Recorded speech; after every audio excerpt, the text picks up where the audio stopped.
Hello, नमस्कार। मैं हूं विपिन दुबे और आप देख रहे हैं सोशल स्कैनर। आज बात करेंगे कि किसी भी देश के इंटरनल मुद्दों में किसी तीसरी कंट्री का इंटरफेयर करना सही है या गलत।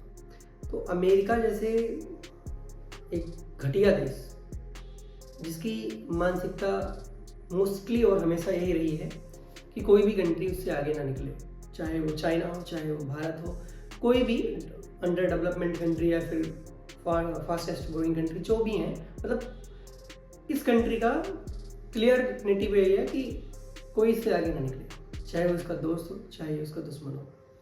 अगर आप ग्रो कर रहे हैं या आपके पास रिसोर्सेज अच्छे हैं, तो ये कंट्री क्या करती है, सबसे पहले उस रिसोर्स पे अपना कब्जा जमाना चाहती है। उस कब्जे को कंप्लीटली बनाए रखने के लिए वहाँ की जनता को, वहाँ की सरकार से, वहाँ की सरकार को, वहाँ की आर्मी से, मतलब आपस में उन लोगों में एक गृह युद्ध जैसी स्थिति छिड़ जाए।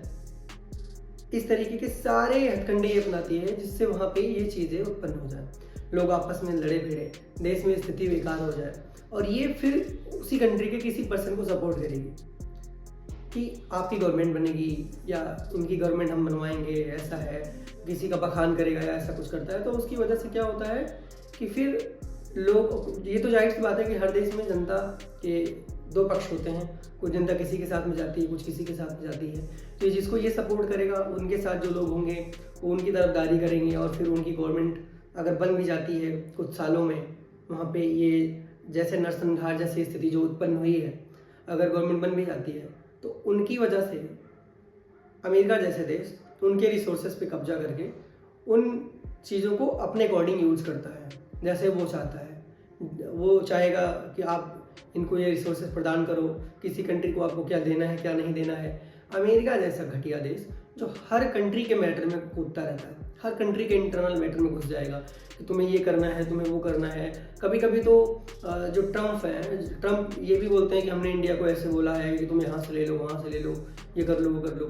ठीक है, आप सुपर पावर हो, इसमें कोई डाउट नहीं है, लेकिन आपकी बात कोई भी एक ऐसी कंट्री जो इंडिपेंडेंट हो वो क्यों मानेगी। और अगर आप ऐसा बोल रहे हो और हमारे यहाँ से कोई जो बड़े सुप्रीम लीडर टाइप के लोग हैं, अगर वो इन चीज़ों का खंडन नहीं कर रहे हैं, तो कहीं कहीं जनता के मन में भी ये शक पैदा हो जाता है कि मतलब क्या ये सही है या गलत है, हम स्वतंत्र हैं या नहीं हैं। क्योंकि अब ये हम लोगों की मर्जी है, ये हमारी गवर्नमेंट की इच्छा है कि हम किस कंट्री से क्या चीज़ें लेंगे, कहाँ से एक्सपोर्ट करेंगे, क्या इंपोर्ट करेंगे, वो हमारी अपनी मर्जी होनी चाहिए। लेकिन अमेरिका हर कंट्री के बीच में जाएगा, उसके उसके लोगों को आपस में लड़ाएगा, वहाँ पे उसकी स्थिति को बदहाल कर देगा। यही चीज़ उसने अफगानिस्तान में किया कि अफगानिस्तान को हम स्वतंत्रता दिलाएंगे, बहुत अच्छा करेंगे, आतंकवादियों से मुक्ति दिलाएंगे, वहाँ पे लोग बहुत परेशान हैं, त्रस्त हैं। जबकि हुआ क्या, कई साल तक वहाँ इनकी सेना रही, इनके लोग रहे, इन्होंने अपना बेस बना रखा है हर जगह पे, और इसकी वजह से ये लड़ाई करते हैं। इनके ऐसा होना भी नहीं चाहिए, लेकिन इनको डायरेक्टली कोई हिट नहीं होता क्योंकि डिस्टेंस भी बहुत ज़्यादा है और वहाँ तक लड़ाई झगड़ा करना लोगों की बस की बात नहीं होती है कि चीज़ें पहुँचा पाना या कोई मिसाइल या कुछ भी जो भी है। होता क्या है कि ये अपने चीज़ों को सेफ रख के अलग अलग कंट्रीज़ में बेस बना लो और फिर लड़ाई करो, युद्ध करो, और उनके लोगों को नुकसान पहुँचता है।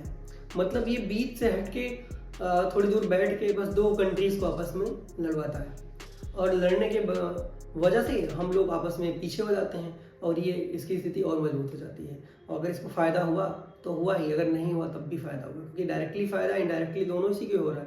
हम दो लोग लड़ रहे हैं तो हम पीछे जा रहे हैं, हमारा जो इंडेक्सिंग जो नंबर होता है वो और नीचे आएगा, इसका और हाई जाएगा। तो कहीं ना कहीं ये चीज़ें हैं, इन चीज़ों को हमें समझना पड़ेगा कि युद्ध से किसी भी चीज़ का निष्कर्ष नहीं निकाला जा सकता, कोई लड़ाई से कोई फ़ायदा नहीं होता है। और अमेरिका जैसी कंट्री से सावधान रहना बहुत ज़रूरी है, क्योंकि ये किसी का सगा नहीं है। और यहाँ इतने गंदे, क्योंकि एप्स्टीन फाइल जैसी चीज़ें आई और उसके बाद से ये ईरान और यूएस का जो ये कॉन्फ्लिक्ट है, ये सब चीज़ें आई, तो कहीं कहीं लगता है कि ये लोग बहुत गंदे हैं, और ऐसे गंदे मैले खिंचौले लोगों से थोड़ा सा दूरी बनाए रखना बहुत ज़्यादा ज़रूरी है, क्योंकि हम ग्रो कर रहे हैं। और अगर इस स्थिति में हम लड़ते हैं या किसी भी कंट्रीज़ के साथ में ये चीज़ें होती हैं, तो नो डाउट हम बहुत पीछे चले जाएंगे। और बहुत ज़्यादा ज़रूरी है कि हमारी स्थिति बेहतर हो, क्योंकि इसके वजह से ही आने वाली जनरेशन को एक अच्छी लाइफ मिल सकती है। तो आपकी क्या राय है इन सब चीज़ों के बारे में, आप ज़रूर बताइए, क्योंकि इसी क्राइसिस की वजह से देख रहे हैं हम लोग एलपीजी सिलेंडर नहीं मिल पा रहा है, लोगों को बहुत सारी समस्याएं हो रही हैं, कहीं कहीं शॉर्टेज है, गवर्नमेंट साथ दे रही है, लेकिन हमें भी समझना पड़ेगा कि वो रिसोर्सेज को थोड़ा सही से यूज़ करना है, चीज़ों को बचाना है। इससे हमें एक सीख मिलती है कि आने वाले टाइम के लिए हर चीज़ों के लिए एक विकल्प बना के रखिए, क्योंकि विकल्प होना बहुत ज़्यादा ज़रूरी है। चाहे social media, mobile phone, anything कुछ भी कर रहे हैं, मोस्टली हमें ये देखना पड़ता है कि चीज़ें बाहर की होती हैं, तो हर चीज़ों का विकल्प होना बहुत ज़्यादा ज़रूरी है। हमारा एनालिसिस कैसा लगा आप ज़रूर कमेंट में बताइएगा। अच्छा लगे तो शेयर, सब्सक्राइब एंड लाइक करिए। धन्यवाद।